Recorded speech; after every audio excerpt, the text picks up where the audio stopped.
Buenas tardes, un domingo más nos encontramos en nuestras conversaciones de arte, ¿no? Hoy no es una conversación más, quiere ser una conversación en cierta manera sobre nuestros orígenes culturales. Les voy a dar una pista. Alrededor de los años 60, el gran Marco Tulio Cicerón afirmó: aquella luz que llegó a la orilla del mundo y expandió la semilla griega del conocimiento y la sabiduría, en el flujo incesante del tiempo, su luz sigue brillando eternamente. Creo que saben de lo que vamos a hablar hoy. Me estoy refiriendo al arte griego, a la cultura griega. Nada de lo que hoy tenemos en nuestra cultura occidental, como veremos en este apasionante programa, lo tendríamos si la cultura griega. Nadie, creo, lo resumió mejor que el gran Víctor Hugo cuando decía: es fantástico descender de Grecia, la tierra que ha dado luz al mundo. Creo que quizá en esta primera aproximación, introducción, debemos hacer de una manera muy resumida un poco de historia, ¿no? Para ponernos un poco en el contexto del arte griego, ¿no? Porque, como siempre digo, y creo que estoy pues más que convencido, ¿no?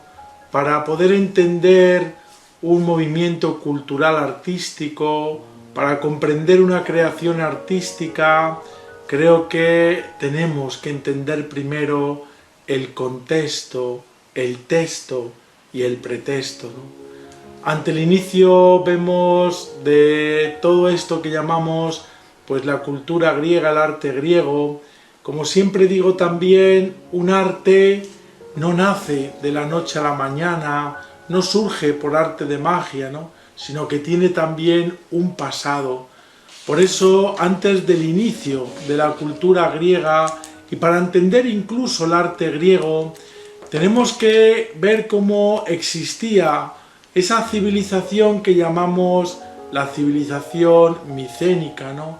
Que surgió sobre todo al sur de los Balcanes, al término de lo que podemos llamar la Edad de Bronce, ¿no? Que, como bien saben, se data pues más o menos del siglo XVI antes de Cristo, ¿no?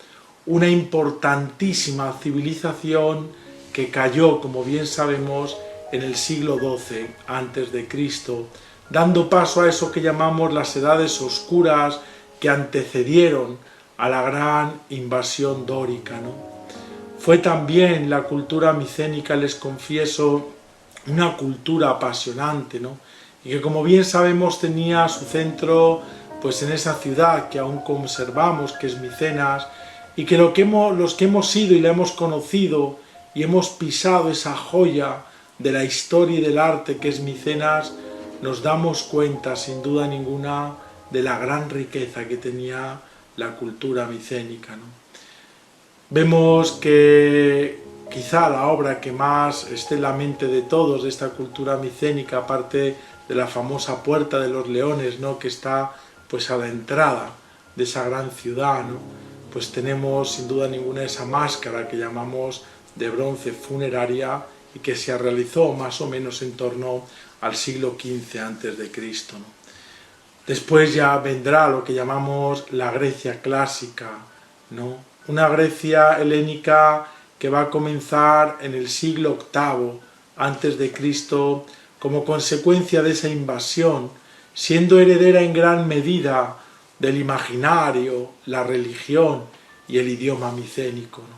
Por eso sabemos que el evento que marcará, por poner un hecho, que marque la fundación de esa nueva cultura, de esa nueva historia, de ese nuevo arte, pues será la celebración de aquellas primeras Olimpiadas que tuvieron lugar en el año 776 a.C. en la ciudad de Olimpia, ¿no? Vemos, y esto es algo muy importante también para tener en cuenta a la hora de enfrentarnos, de ver, de contemplar el arte griego, cómo la cultura griega nació en el Mediterráneo, ¿no? Y se extendió con el Imperio Macedonio, ¿no? Especialmente durante todo ese liderazgo del gran Alejandro Magno, ¿no? Grecia, que entonces, como bien sabemos, se llamaba el Imperio Macedonio en esta época de Alejandro Magno, pues se anexionó territorios pues de la actual Turquía, Egipto, parte de Libia, Siria, Jordania, Palestina, Israel, Armenia y toda la antigua Mesopotamia, ¿no? Pero todavía fue mucho más allá. Vemos como en la mayor época de expansión de este imperio cubrió todo lo que llamamos el antiguo imperio persa, ¿no? Con todos los territorios actuales que conocemos como Irán, Irak, Afganistán, Kuwait, Pakistán y parte de Uzbekistán y toda la Turkmenistán. ¿Por qué digo esto? Porque una cosa que tenemos que tener muy en cuenta, por tanto, es que la cultura griega era una cultura antigua eminentemente marítima, ¿no? Dado su emplazamiento en el corazón del Mediterráneo, con ese fuerte talante comercial y expansivo que fue la antigua Grecia, ¿no? Vemos como Grecia, y de ahí entendemos muy bien todo el arte griego, ¿no? De las diferentes pues manifestaciones artísticas que tenemos en los diferentes territorios, ¿no? Vemos cómo se organizaba político-socialmente en un concepto que será también muy moderno, ¿no? Que es lo que llamamos las polis, ¿no? Entre las principales sabemos que se encontraban pues Atenas, Esparta, Corintio y la Gran Tebas, ¿no? Pero ¿qué nos aportó en definitiva esta cultura griega, ¿no? Podríamos decir que todo, ¿no? Si tuviéramos que enumerar qué es lo que nos aportó esta gran cultura, no tendríamos quizá un espacio donde realmente no encontráramos nada, ¿no? Desde luego desde nuestra lengua, ¿no? Todas las que llamamos, pues incluso nuestra lengua española, pues cuántos orígenes de palabras pues está en nuestro idioma que pertenecen al griego, ¿no? Pero fue sobre todo una de las gran aportación la invención de la democracia directa, ¿no? Evidentemente no es una democracia como la conocemos ahora, porque sabemos que la polis, esta democracia, aunque realmente eran por elecciones y demás, pues era solo de mayores de edad que fueran varones, ¿no? También la creación de las Olimpiadas, ¿no? Desde ese año que decíamos 776, pues fijaros, hasta el día de hoy, pues seguimos con esta gran demostración y competición del deporte que nació nada menos que en esa cultura griega antigua, ¿no? Y no digamos la invención formal de la filosofía, ¿no? Filosofía que fue un vocablo acuñado sobre todo por Pitágoras en el siglo VI antes de Cristo, ¿no? Y su práctica pues por parte de pensadores fundamentales, ¿no? Como tenemos a Sócrates, Platón, Aristóteles o Demócritos, ¿no? Tales de Mileto, el mismo Pitágoras, ¿no? Que donde nace incluso las actuales matemáticas, ¿no? Veremos ahora también la tradición artística, ¿no? Vemos cómo se destaca pues que todo el arte que ha tenido lugar en la posteridad en nuestra cultura occidental, ¿no? Pues hunde sus raíces y su base también en esta cultura griega, ¿no? Y no digamos la literatura, ¿no? Desde la Odisea, desde, pues, qué sé yo, la comedia, que también pues vemos que con Aristófanes nació el teatro, ¿no? Tantas expresiones de la literatura que debemos a Grecia, pues sin duda su aportación, ¿no? Como vemos, un mundo apasionante, el de la Grecia antigua, un arte incomparable que nos ayudará a enamorarnos, como veremos, sobre todo de lo que buscaban, que era el ideal de belleza, ¿no? Un ideal que, fijaros, cuando nosotros hablamos ahora del cubismo, de todo lo que son las corrientes artísticas contemporáneas, que son realmente las vanguardias y que es fruto de una intelectualidad, nos damos cuenta que en cierta manera el arte griego tiene mucho que ver también con esto, ¿no? Porque filosofía y arte han ido intrínsecamente unidas desde su creación y desde su existencia, porque no puede haber arte sin pensamiento y no puede haber realmente un auténtico pensamiento que no derive en el arte. Yo creo que no lo puede definir mejor que lo definió Goethe, quien afirmaba: Grecia es para la humanidad lo que el corazón y la mente es para el ser humano. Comencemos este viaje apasionante. Muchos siglos atrás descubramos lo que nos regaló la Grecia antigua.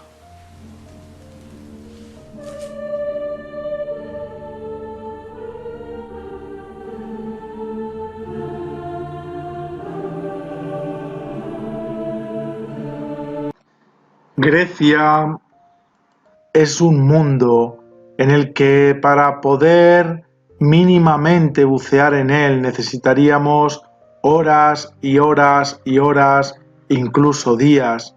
Por eso este programa simplemente quiere ser pues una pequeña visión que nos motive a adentrarnos después y profundizar en este mundo de Grecia, ¿no? Hablar de Grecia es hablar de arte, pero es hablar de literatura, es hablar de filosofía, es hablar de arquitectura, es hablar de matemáticas, es hablar en definitiva un poco de todo.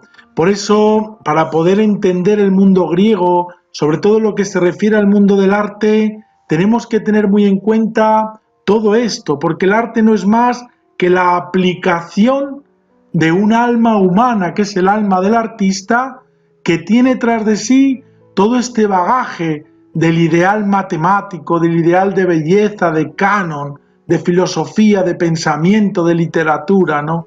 Por eso en este programa lo que vamos a pretender es dar simplemente, porque no podemos hacer otra cosa, pues unas pequeñas pinceladas a lo que podríamos decir casi imposible, pero digamos que académicamente se puede hacer una aproximación para poder entender un poquitín este arte griego, pues algunas notas características de lo que definirían pues lo esencial del arte griego, las búsquedas artísticas del arte griego, las soluciones plásticas del arte griego, cómo podemos dividir también pues todo ese mundo variado, largo, de la Grecia antigua en sus etapas, ¿no? Dependiendo pues de sus representaciones plásticas, y después pues pondremos algunos ejemplos donde podemos ver pues todas estas características en alguna de las obras. Es muy importante decir esto al principio. ¿Por qué es importante? Porque en definitiva nos damos cuenta que cada periodo artístico tiene su propia realidad, de tal manera que es muy difícil encuadrar en notas muy generales lo que es todo el arte griego, ¿no? Porque realmente hay una evolución impresionante desde lo que llamamos pues todo ese mundo geométrico de las edades oscuras hasta la última época que llamamos el periodo helenístico, como podemos ver en este pequeño mapa, síntesis del arte griego que tenemos delante de nosotros. Para esta empresa casi imposible de en una hora más o menos pues poder explicar algo del arte griego, me acompañará en este programa nuevamente pues Don Robinson Hernando Sarmiento Rivera, que también apasionado pues de este arte griego nos dará también su propia visión. Y doña Balbanuz Peña, que también nos ayudará a profundizar en algunos ejemplos y obras de nuestro arte.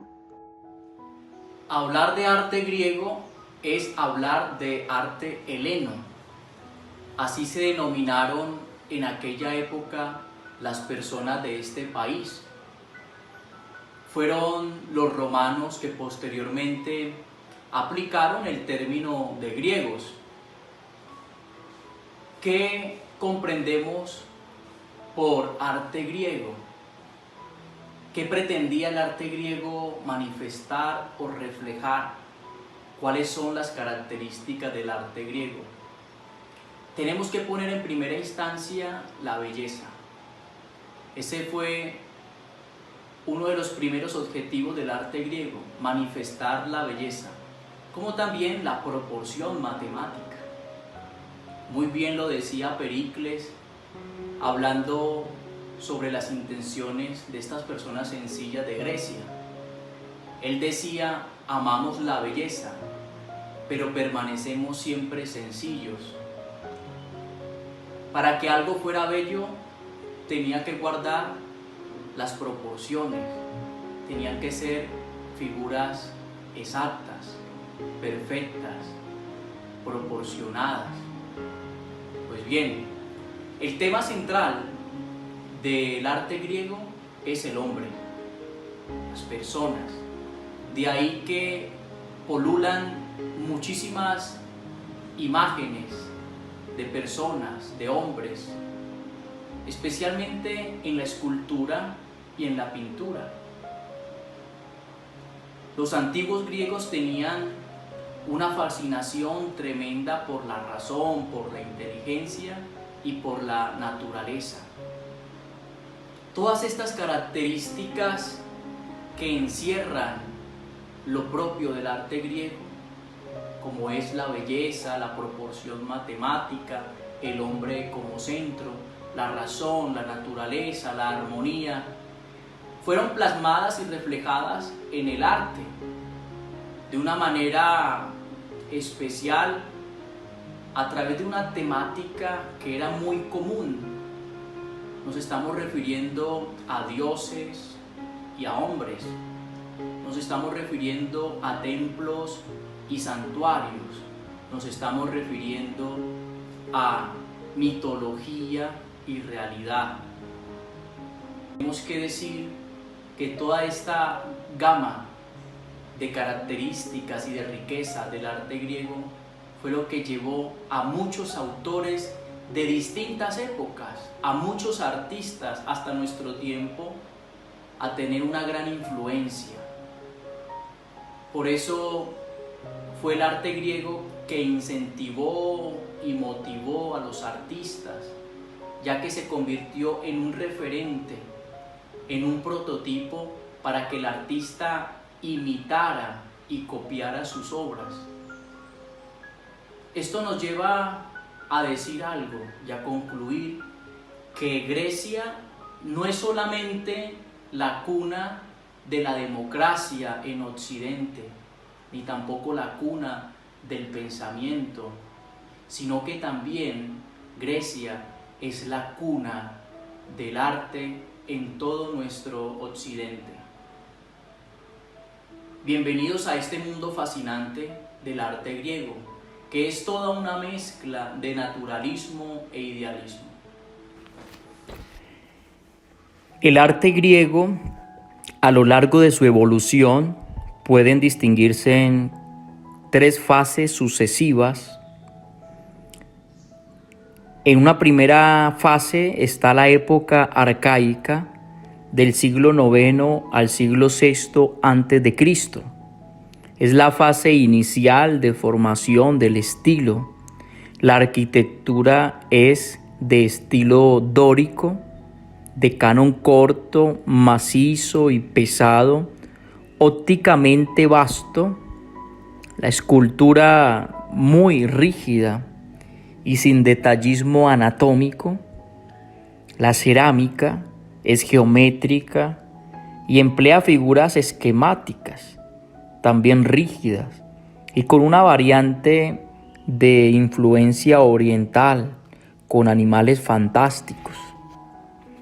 En un segundo momento tenemos esta segunda fase del arte griego llamada época clásica, del siglo V a.C. Se trata de un periodo de serenidad, armonía y proporción, tanto en las construcciones arquitectónicas dórico y jónico, como en la escultura. La cerámica presenta 2 variantes: figuras negras sobre fondo rojo y viceversa. En un tercer momento tenemos la época helenística. En esta fase se comienza a finales del siglo IV antes de Cristo y se extiende en el periodo romano y perdura hasta el siglo III después de Cristo. Se trata de una etapa de virtuosismo se tiende a la arquitectura colosalista de orden corintio, figuras barrocas que expresan ya no solo armonía, serenidad, equilibrio, sino que se retuercen, se mueven dislocadamente con dolor, tristeza, sufrimiento. También hay una variante alegórica.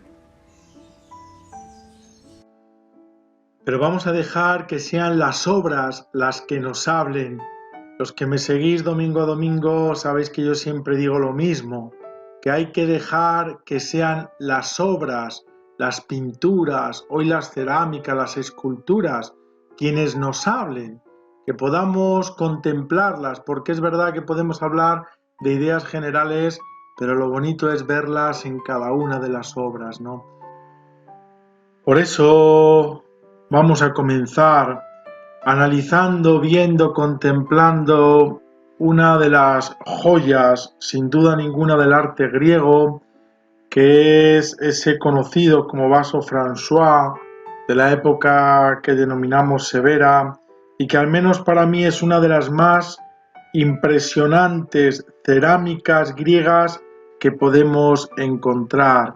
Sin duda hemos querido comenzar con un ejemplo de lo que va a ser una de las grandes aportaciones de todo el arte griego, que es sin duda la cerámica. El vaso François es una crátera, esto es, un tipo cerámico destinado a la mezcla del vino y del agua. 3 partes de agua y 1 de vino. Fue realizado por el alfarero Ergótimos y decorada por el pintor Clitias alrededor del año 570 a.C. Recibe su nombre en honor a su descubridor, Alessandro François, que la encontró en una tumba etrusca en la localidad de Chiusi, que está en el extremo más meridional de la Toscana. La pieza está en la actualidad en el Museo Arqueológico de Florencia. Es una pieza de gran tamaño, de 66 centímetros de alto por 57 de ancho, con la boca y el cuerpo anchos a fin de que los comensales que acudían al simposium, que era así como se dominaba al acto o banquete de beber vino junto con frutos secos o cualquier tipo de frutas, pudiesen introducir sus propios vasos para servirse ellos mismos. Probablemente fue modelado por piezas y está realizado en arcilla roja ateniense. Es una pieza que es el exponente de la plena maduración en la técnica y el estilo miniaturista en la decoración.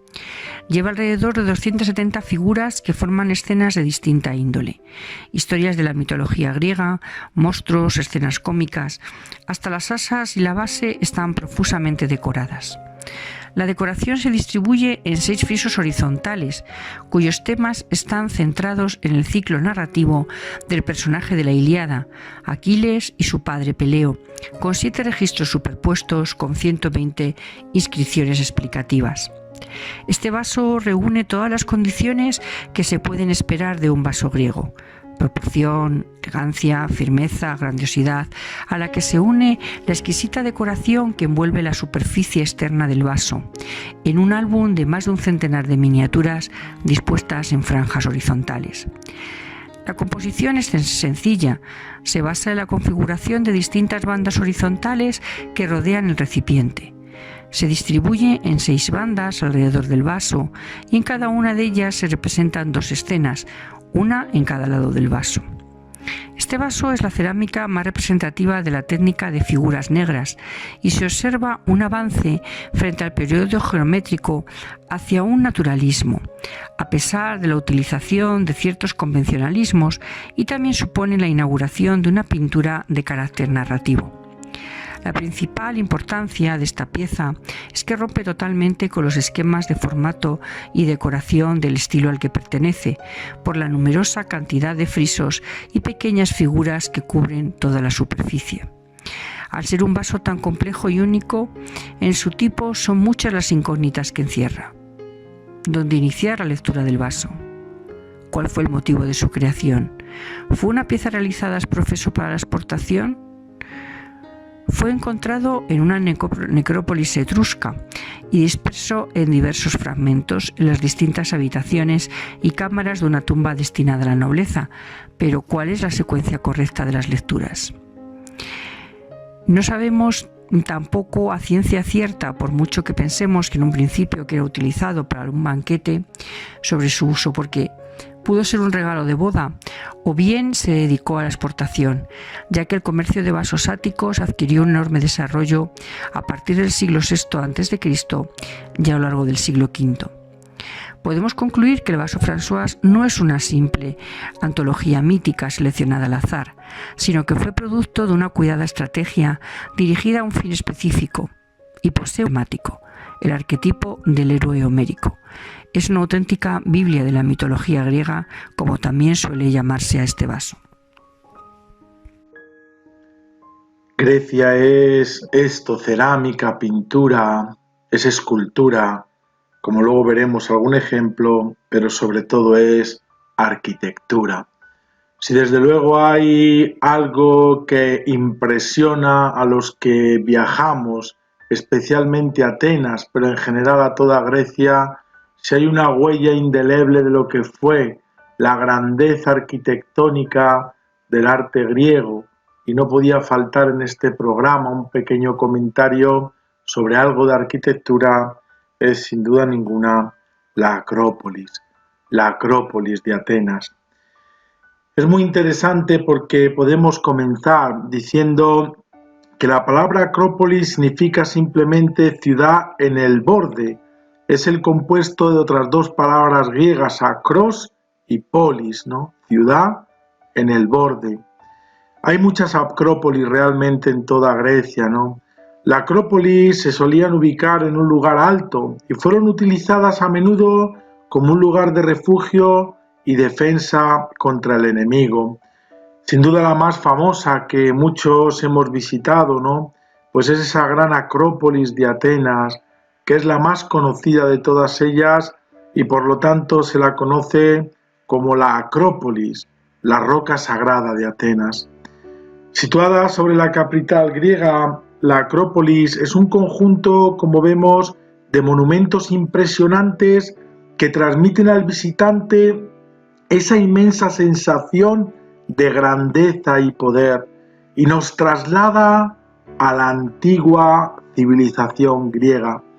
Yo quisiera comenzar, antes de ir viendo un poquito esta Acrópolis, pues una reconstrucción que podemos ver ahora mismo delante de nosotros de lo que sería aquella Acrópolis que aún hoy, a pesar de que faltan muchas partes, pues porque, por desgracia, debido a tantos saqueos, están en algunos otros museos y no donde tuvieran que estar, que es allí, que tenían que devolverla para poder contemplarlas allí, pues quisiera comenzar lo que es una reconstrucción como miramos ahora en nuestras pantallas.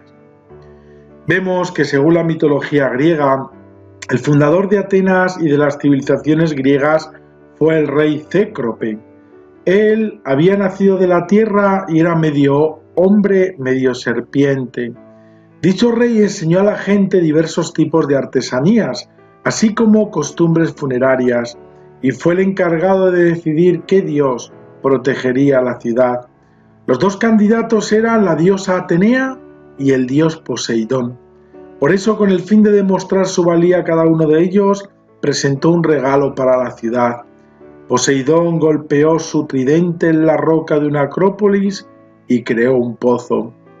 La gente, según nos cuenta el relato mitológico, creyó que realmente pues ahí iba a encontrar la fuente de esa vida que era el agua, ¿no?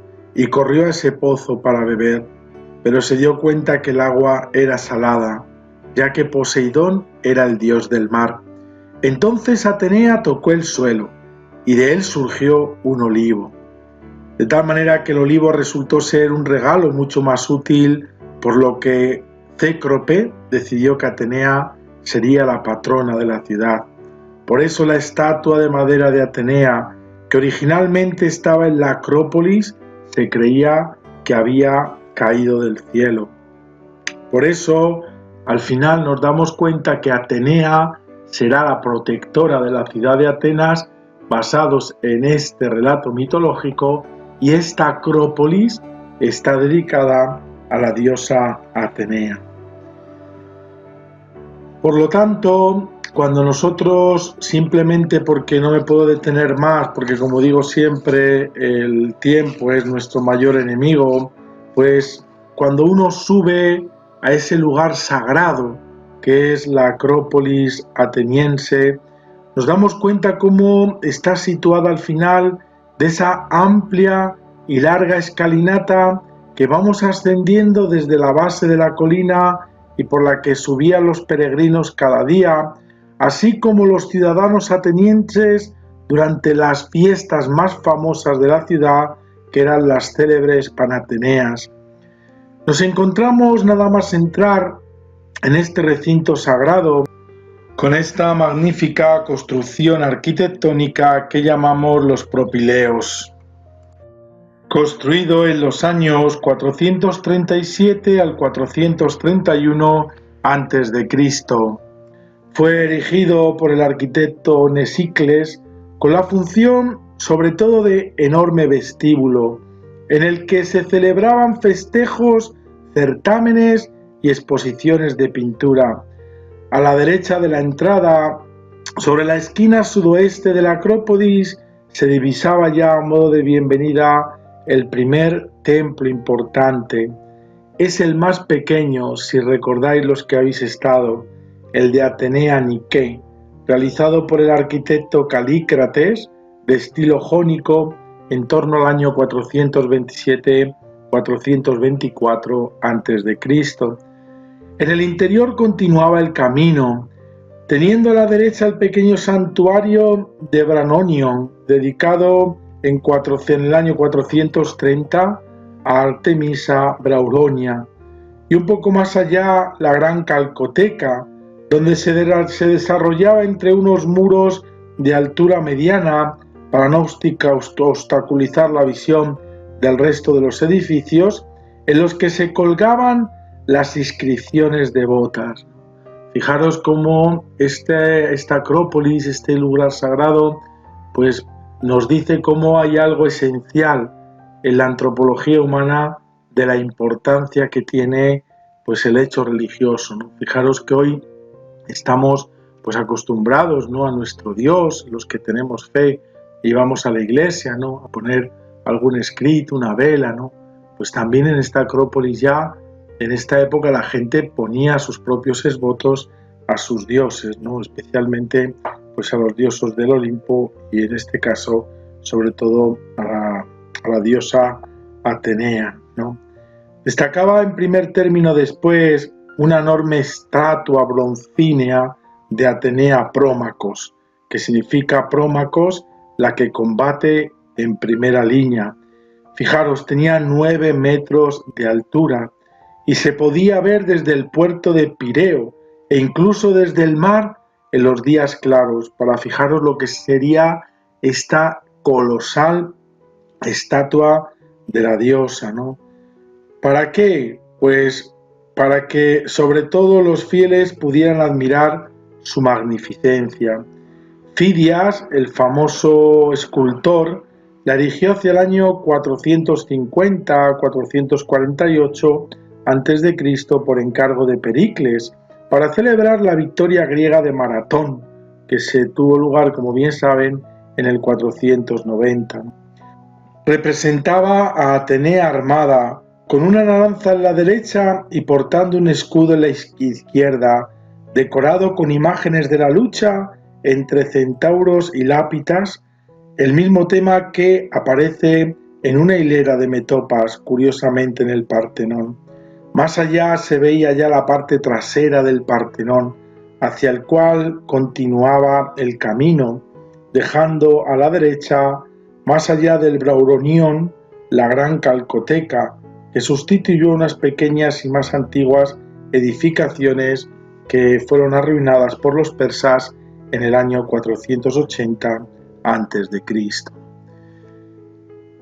Fijaros que hemos estado, vamos siguiendo este caminito hacia arriba, hacia arriba, hacia arriba y nos encontramos ya con la gran joya y centro de lo que era esta Acrópolis, el llamado Partenón.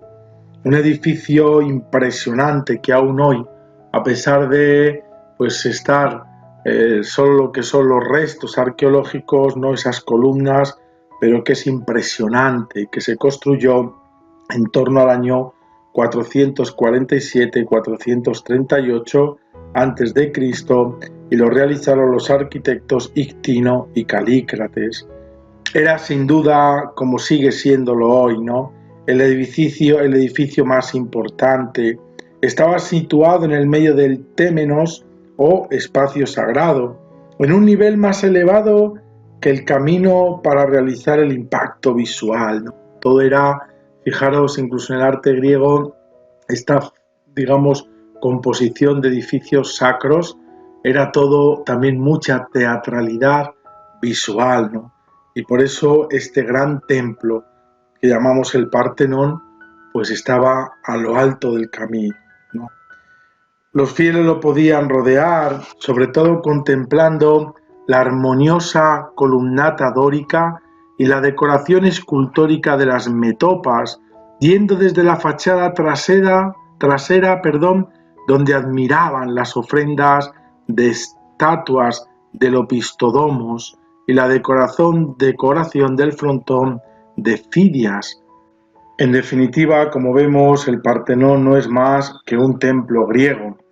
Un templo pues dedicado, como ya hemos dicho, a Atenea Partenos, que era la patrona de la ciudad y que es una magnífica creación de lo que llamamos la democracia ateniense, ¿no? ¿Qué es el Partenón? ¿Cómo está estructurado? Pues como se estructura cualquier templo griego de la época, al menos los de dimensiones grandes, ¿no? Estaba dividido en tres espacios arquitectónicos. El primero era un pórtico o pronaos, que es ese vestíbulo que precede a la naos, y que se trata en realidad de la prolongación longitudinal de los muros de la chela o naos, que están rematados con una especie de pilastras denominadas antas, ¿no?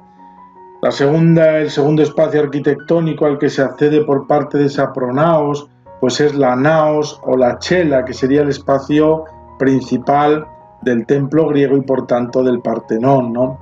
Es una especie de cámara central, generalmente de forma rectangular, ¿no? Y que vemos pues que estaba separada pues por tres naves y columnas donde se alojaba, en este caso, pues la diosa Atenea, ¿no? Y una última parte, la parte trasera de la arquitectura, como vemos también en este espacio sagrado, ¿no?, que llamamos el Partenón, pues es el opistodomos, ¿no?, que es una cámara situada siempre en la parte posterior del templo, en la que se guardaban sobre todo los objetos de culto y el tesoro, ¿no?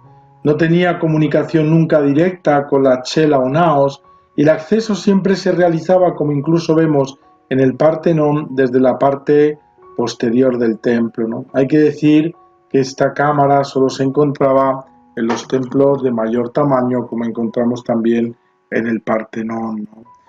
Por tanto, vemos que el Partenón es un doble templo dórico proríptero con varias características que son arquitectónicamente únicas e innovadoras, ¿no? El interior vemos como muestra ese enfoque innovador que va a combinar elementos nuevos y antiguos. El interior de la chela, esa columnata doble, va a servir de fondo para la estatua que había de oro y marfil de esta gran Atenea Partenos, que mostraba a la diosa con armadura completa, llevando a Nike, que es el símbolo de la victoria, a los atenienses en su mano derecha. La sala oeste, donde se guardaban, hemos dicho, pues todos los tesoros, que era el epistodomos, que era todo por el tesoro de la ciudad, pues vemos que tenía 4 columnas jónicas. El Partenón se mantuvo sin cambios prácticamente hasta el siglo V de nuestra era, cuando se convirtió en una iglesia dedicada primero a Santa Sofía, a la sabiduría, y más tarde a la Panagía, que es a la Virgen María, ¿no? Vieron los primeros cristianos cómo esta diosa Atenea Virgen pues era el símbolo también de nuestra fe, de lo que luego será también para nosotros pues la confesión de la Virgen María, ¿no? Bajo el dominio turco se convirtió en una mezquita y en el año 1687, durante el asedio de la Acrópolis por Morozini, el Partenón fue bombardeado y destruido en gran parte, como lo encontramos hoy, ¿no? Otros graves daños adicionales, pues tristemente tuvieron lugar pues a principios del siglo XIX, ¿no? Por este personaje para mí un poco tétrico de la historia, que es Lord Elgin, que la saqueó gran parte pues de todo lo que encontramos o lo que encontró en aquella Acrópolis, y que era toda la decoración escultórica del templo, y cómo no, se lucró vendiéndolo al Museo Británico, donde lo encontramos ahora, ¿no? Triste que lo encontremos en el Museo Británico, porque fue fruto de un saqueo, y quizá, y no sin quizá, ciertamente yo abogo que tenían que devolver esa maravilla a Grecia porque es suya, y tener y volver a reconstruirla y ponerla donde fue su emplazamiento original, que no es otro que el edificio del Partenón. A la salida del Partenón, ya alcanzada la parte más alta de la Acrópolis, el camino religioso proseguía con la obligada visita a la más ancestral de los templos, situado justo enfrente, ¿no? el que llamamos el Erecteion. En realidad era un conjunto de al menos 6 pequeños santuarios y templetes y al menos una tumba. Están erigidos en distintas épocas, descollando los templos antiguos de Atenea Polias y Erecteo, lo que explica la diversidad de espacios y niveles que encontramos del edificio, ¿no? Y que se restauraron y se reformaron de los años 421 al 406 antes de Cristo por el arquitecto Mnesicles, para que tuviera una unidad estética en ese estilo jónico que domina realmente el conjunto, ¿no? A su lado, en un nivel inferior, se erigió también en el 421 el Pandroseion, que era un pequeño templete abierto que se edificó para guardar y honrar el primer olivo, que, si recordáis, decíamos en el mito, fue el regalo de Atenea para conquistar y lograr el patronazgo de la ciudad ateniense. Más allá, aún había más lugares para la devoción, como el antiguo palacio de los reyes de la ciudad, que probablemente conservaba la forma del antiguo Megaron micénico, con una sala grande rodeada de columnas. Hoy, en este lugar, sabemos que se encuentra pues ese complejo museístico subterráneo en el que durante muchos años estuvo el Museo de la Acrópolis. También existía en el extremo un pequeño templo de Afrodita, que era la residencia de sus sacerdotisas. Había cerca de él, en la parte del norte, el pequeño edificio que denominamos el Arreforión.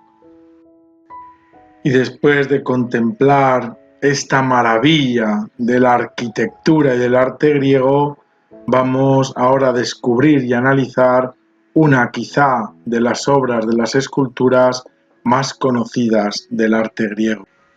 Nos estamos refiriendo al discóbolo de ese famosísimo escultor Mirón, en esa edad de florecimiento entre el preclásico y el clásico, y en el que esculpió dioses, atletas y animales.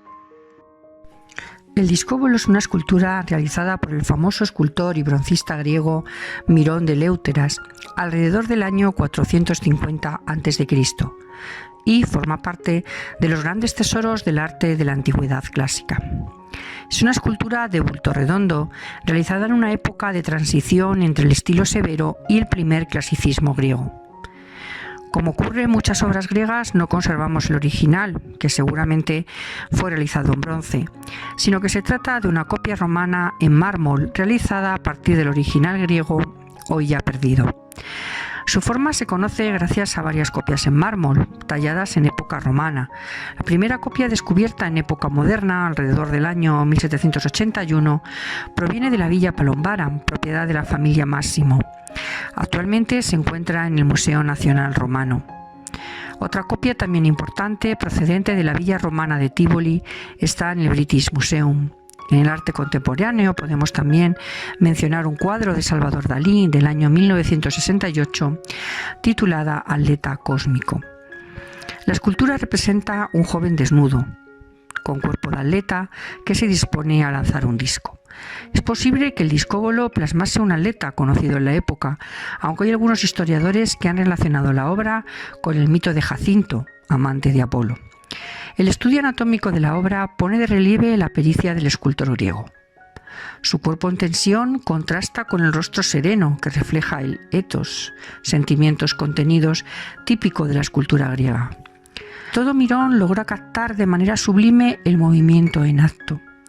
Si lo observamos con detenimiento, parece como si el disco del joven atleta fuera a salir disparado de un momento a otro.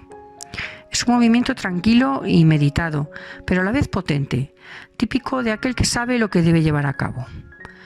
La composición escultórica se realiza a través de elementos geométricos, triángulos y arcos de circunferencia. Las piernas dobladas y los pies que se cruzan forman triángulos, al igual que el torso con la cabeza y el muslo. Los brazos y la cabeza describen arcos de circunferencia, cual sendas hélices, dando a entender la búsqueda del equilibrio. También los brazos se expanden.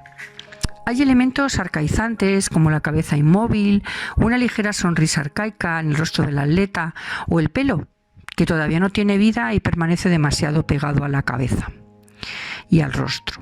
El rostro es sereno, sin emoción ni tensión, es inexpresivo. Podemos apreciar algunos restos de la influencia de las estatuas egipcias, ya que el torso y el rostro se representan de frente, mientras que las piernas y los brazos aparecen de lado. En la base de la escultura se puede ver un tronco como de una palmera, que el artista ha dejado allí para servir de soporte a la pieza. La representación supone el instante de la máxima concentración mental y física del atleta. La serenidad y seriedad del rostro delatan las intenciones del escultor. Representar no un sentimiento, sino un ideal de belleza perfecta que se expresa en la simetría, la proporción y el equilibrio del cuerpo humano en su conjunto, tal como corresponde a los valores plásticos del periodo clásico griego. Pero me gustaría terminar con una escultura, para mí, de mis preferidas del arte griego. ¿A qué les recuerda esta imagen? Se trata del famoso Moscóforo, una escultura de mármol que hoy la encontramos expuesta en el magnífico y nuevo museo de la Acrópolis de Atenas. Esta figura, que para muchos historiadores representa la cima del estilo arcaico del arte griego, tiene una datación que oscila entre el 570 y el 520 antes de nuestra era, y de alguna forma el Moscóforo inaugurará un género que será muy habitual en el arte griego, y se trata de las esculturas de grupo y con presencia de animales. Pero lo que más me interesa a mí resaltar es a qué les ha recordado. Ciertamente a nuestra imagen del buen pastor. Aquí lo podemos ver, la primera o de las primeras imágenes que tenemos de Cristo buen pastor de todo el arte paleocristiano de las catacumbas. ¿Verdad que tiene grandes similitudes? No está claro, depende de los historiadores, si se basaron en esta escultura magnífica del Moscóforo o no para este arte, digamos, paleocristiano. Pero sin duda, al menos es mi opinión, el tema como la composición, no se puede negar que la pintura paleocristiana, las primeras imágenes cristianas, van a hundir también sus raíces en el arte griego. Y desde luego, el tema más antiguo de la iconografía cristiana, que es Cristo buen pastor, no hay duda que lo cogerá también de esta escultura griega. Homero, Platón, Pericles, que fue probablemente el político más importante de la antigua Grecia, ¿no? Alejandro Magno, Aristóteles, Fidias y una larga, casi interminable lista de nombres que nos dan la clave para entender sobre todo la importancia de esta cultura helénica que dio lugar a las expresiones artísticas tan apasionantes como acabamos de ver en este programa, ¿no? Vemos cómo los artistas griegos han despertado ese fervor apasionado por la belleza. Sus esfuerzos generaron una serie de ideas geniales que siguen teniendo vigencia hoy en nuestros días, ¿no? Por eso haberlas conocido nos ha permitido descubrir muchos detalles de nuestra vida moderna. Unas cosas nos gustan más y otras quizás no, pero desde el concepto de la belleza que hemos aprendido realmente en la cultura y en el arte griego, hasta la inspiración y el genio contemplativo, Grecia sigue ofreciendo puntos de referencia a quienes se asoman a conocer su legado, ¿no? Por eso el arte griego, como hemos visto, fue la expresión de unos valores éticos y estéticos que definieron al conjunto de ciudades que hoy definimos como la Grecia. El arte griego fue la expresión de unos valores éticos y estéticos que hoy definimos como ese conjunto de ciudades que hoy llamamos la Grecia antigua, ¿no? Por eso la herencia del arte griego nos ha aproximado en este programa a esta civilización a través de los conceptos e ideas que dieron sentido a su propia estética, ¿no? A través de esos ideales que hemos ido conociendo, como es la belleza, la inspiración artística, sobre todo lo que llamamos la civilización, el heroísmo y la hermenéutica que nos han dado los arquetipos de toda nuestra cultura occidental, que da sentido a nuestra propia identidad. Qué mejor, queridos amigos y amigas, terminar esta conversación esta tarde, este programa, con esa propuesta que el gran Bernard Shaw, que como sabéis fue dramaturgo, crítico, polemista irlandés, ¿no? Decía, y en nuestras estanterías no tenemos ningún libro de escritos de los antiguos griegos, entonces nuestra vida y nuestra casa permanecerá sin ninguna luz. Es verdad, así es. En Grecia encontramos nuestra cultura y nuestros orígenes, y como decía el gran Voltaire, y con esto terminamos, al final defended, decía él, siempre Grecia, porque a ellos les debemos nuestras luces, nuestras ciencias y todas nuestras virtudes. Ojalá que nuestra casa, que nuestra biblioteca, que la biblioteca no es otra cosa que la memoria del pasado, para poder vivir desde el presente el futuro, encontremos también este apasionante legado que nos dejaron nuestros antiguos. Que tengan una feliz noche. Gracias por acompañarnos un domingo más en nuestra conversación de arte y les espero el próximo.